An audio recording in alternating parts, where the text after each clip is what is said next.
Anne at asawang si Irwan, may emosyonal na mensahe sa isa't isa sa kanilang anniversary.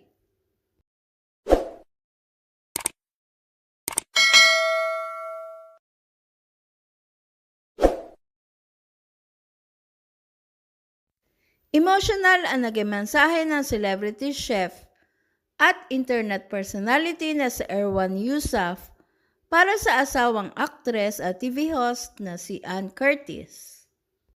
Ipinagdiwang ng mag-asawa ang kanilang 14th year anniversary as a couple.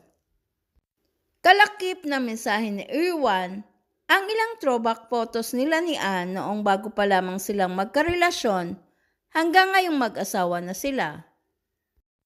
A few more wrinkles, fuller faces, tired hands, shades of lipstick, sunburns, questionable fashion choices, thousands of pictures, a few of them posted, most of them simply cherished, and countless meals later. Throwback to when we officially became us. 14 years, 7 of them married, and 4 as a unit of 3 today.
Samantala, sa sariling social media account, nagbigay din ng sweet na mensahe si Anne sa asawang si Irwan. Our story will always be my favorite book. 14 chapters down. 7 of them married. 4 of them with the sweetest little character added to our plotline. Happy anniversary at Irwan.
subscribe and hit the notification bell para ma-update kayo sa sunod na showbiz news.